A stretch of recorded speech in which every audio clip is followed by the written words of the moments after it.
자, 다음은 코로나 상황 좀 짚어보겠습니다. 어제 밤에 차량 시위라고 할 수 있죠. 어떤 모습이 있었는데요. 기사도 좀 있습니다. 또 희생을 강요한다. 자영업자들 한밤 차량 시위를 벌였다. 경찰은 불법 집회다. 그러면서 단속을 좀 했죠. 자영업자분들 정말 힘듭니다. 계속 뭔가 더 강화가 되면서 연장되고 있죠. 손님을 받을 수가 없어요. 제대로. 자, 그럼요. 어제 시위가 어떤 모습이었는지 영상으로 확인해 보겠습니다.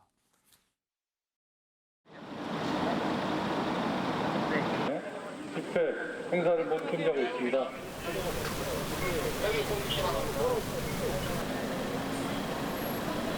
들은 이렇게 외면받아야 되는 것인가? 더 이상 국민을 차별하지 말고 자영업자도 국민임을 인정하고 우리를 돌봐주고 우리를 살려주십시오. 자, 이 얘기 좀 해보겠습니다. 먼저 정구택 전 부대변인, 자영업자분들 호소를 하고 있습니다. 저렇게. 해결해야죠. 예. 제가 보기에 이거 시위하는 거 당연하고요. 지금 그만큼 어찌 보면 문을 닫든가 아니면 거의 무너질 상황이잖아요. 예. 그러면 당연히 목소리를 낼 수밖에 없는 거고 이거는 불법 시위로 막는다고 해결될 문제가 아닙니다. 지금 손실보상 문제 지금 계속 지지부진하고 있거든요. 빨리 해결해야 돼요. 그리고 전 국민이야 선배들이나 싸우고 있는데 이것도 빨리 해야 되고 제가 보기에는 기재부에서 너무 많이 하다 보고요. 왜냐하면 지금 당장 죽게 생겼는데 예. 국가빚 오히려 있는 돈 가지고 많았으니까 이거 신용 등급을 위해서 빚 갚아야 된다 이러고 있어서 나라빚 먼저 갖고 있잖아요. 이런 상황 인식 자체가 잘못됐다고 보고 저는 이 손실보상 문제도 소급 편이 아니냐 이 얘기로 계속 얘기했는데 예. 사실 코로나 문제 해결 못하면 그 손실보상 해주는 의미가 없어요. 앞으로 거 해주는 게 뭔 의미가 있겠습니까? 그래서 제가 보기에는 이 자영업자들의 목소리를 정부 여당이나 아니면 정치권에서 들어야 된다. 지금 언제까지 이게 사실은 곧 끝난다 하지만 제가 보기에 영원히 안 끝날 수도 있습니다. 우리 변이 계속 나오고 예. 있잖아요. 백신을 맞아도 다른 나라 보면은 그래서 금방 끝난다가 아니라 앞으로 계속 갈 수도 있기 때문에 근본적으로 이거를 해결해 줘야 된다. 그게 제가 보기에 가장 필요한 때인 것 같습니다. 김재엽 전 비대위원. 사실 벌써 며칠 됐죠. 문재인 대통령이 회의 자리에서 지금 코로나 지금 굉장히 위기고 확산되는데 짧고 굵게 뭔가 조치를 하자고 얘기했어요. 근데 자영업자분들은 아니 한두 번도 아니고 이게 언제까지 끝납니까? 그리고 백신을 맞았더라도 또 나오지 않습니까? 이런 한탄을 하고 있으면서 절망으로 가고 있는 거예요, 지금요. 어떻게 해야 되죠? 이제 짧고 굵게라고 하는 것이 사실 1년을 넘게 지금 자영업자들이 시달려 왔습니다. 이제 와서 짧고 굵게 한다는 것이 얼만큼 실효적인지도 잘 모르겠고요. 그 짧고 굵게라는 말도 누군가에게는 굉장히 혹독한 규제가 들어가고 또 누군가에게는 또 형평성 없는 또 규제들도 들어가기 때문에 예. 국민들이 일단 자영업자들이 납득하기가 대단히 어렵다라는 생각이 좀 있고요.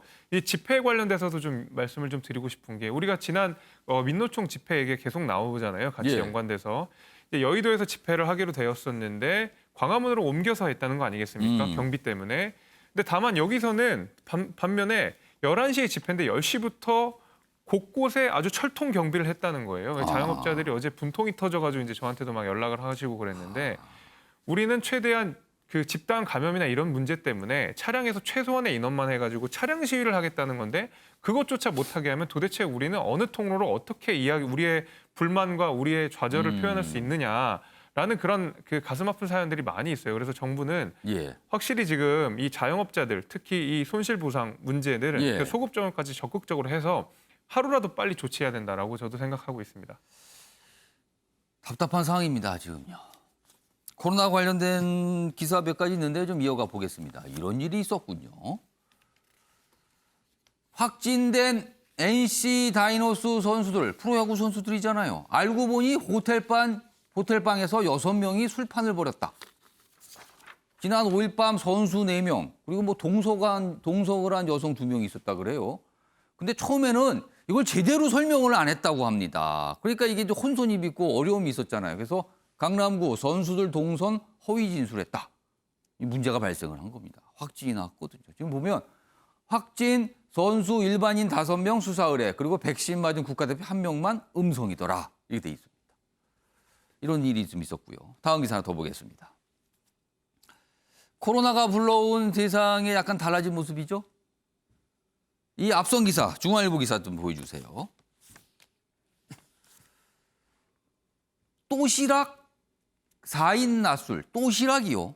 또 도시락. 그러니까 밖에 안 나가서 그냥 도시락을 시켜 먹거나 싸서 드신다는 거죠. 또 도시락. 그리고 4인 낮술. 저녁에 4명이서 모일 수가 없잖아요.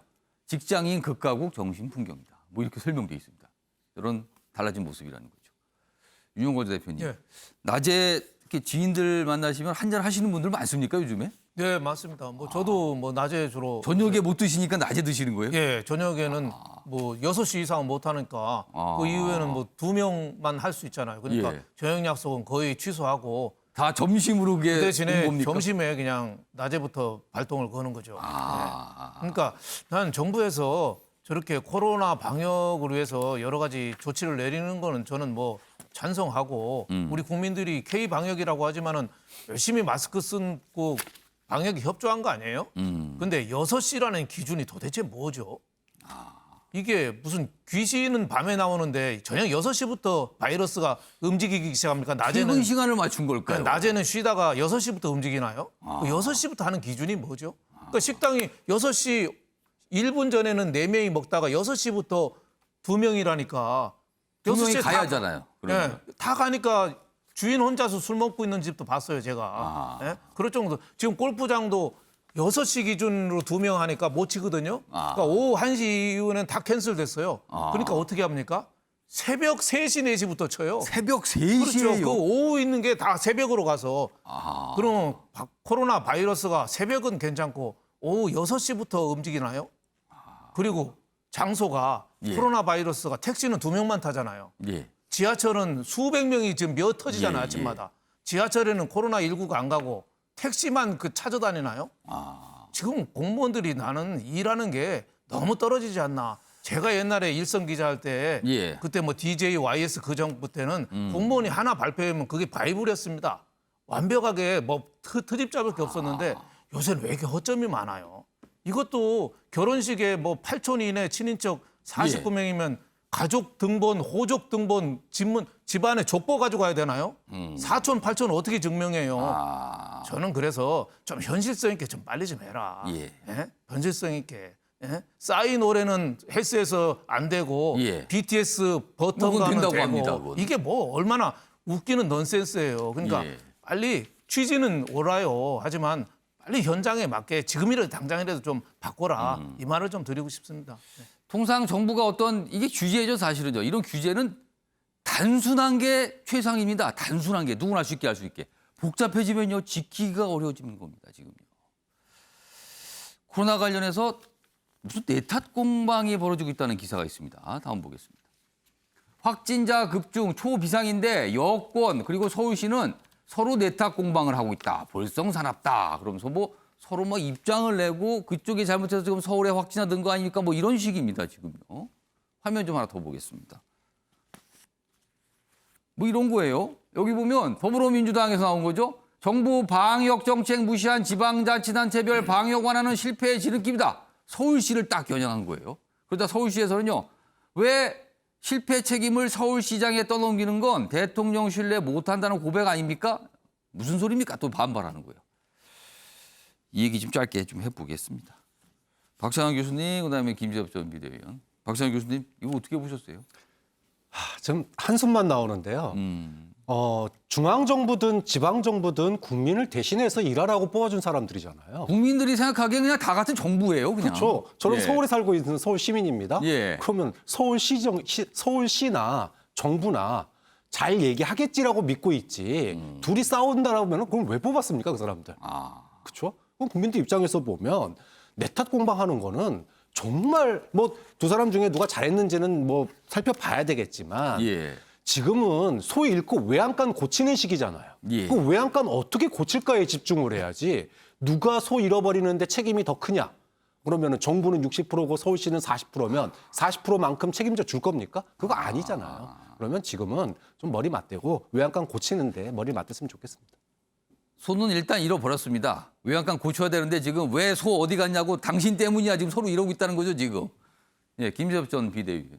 사실 이제 이 공방이 벌어지게 된 것이 이제 여당의 공격으로부터 좀 시작이 됐는데 예. 사실 이번 그 어떤 코로나 방역 지침의 실패 그리고 이 대확산의 책임은 분명히 정부한테 있는 것입니다. 네.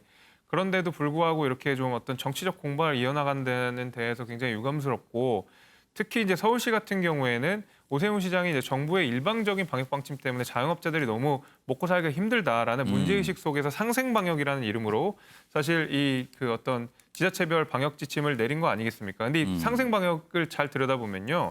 그런 게 있습니다. 결국에는 크게 이제 두 가지가 있는데 거리두기 이 개편안 관련된 논의를 했었던 거고요. 진단 키트 관련돼서 이게 시범 사업으로서 예를 들면 이제 강동구랑 마포구 헬스장이랑 뭐 실내 골프장이 일부 시범 사업을 했을 뿐이고 그나마도 6월 20일에 그 정부에서 거리두기 방역 지침이 개편되면서 예. 그나마도 이게 유야무야 없어져 버렸거든요. 근데 이제 와서 지금 이걸 서울시가 아. 잘못했다고 이야기하는 것은 좀 문제가 있다라고 생각합니다. 네, 현구 제가 대통령. 보기에는 방역 완화에 대한 게 오세훈 시장 분명히 책임이 있어요. 왜 그러냐면 신호를 줬거든요.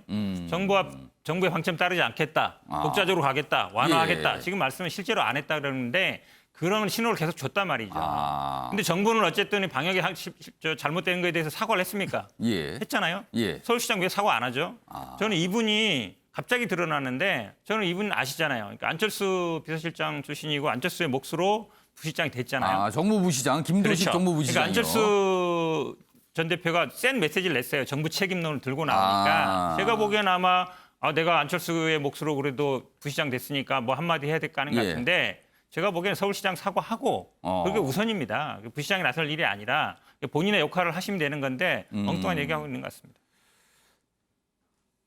답답하죠. 앞서서 자영업자분들의 그런 절규 전해드렸잖아요. 그분들이 이거 보시면 무슨 생각하시겠습니까 지금? 이게 급합니까? 이 소리가 절로 안 나오겠습니까 지금?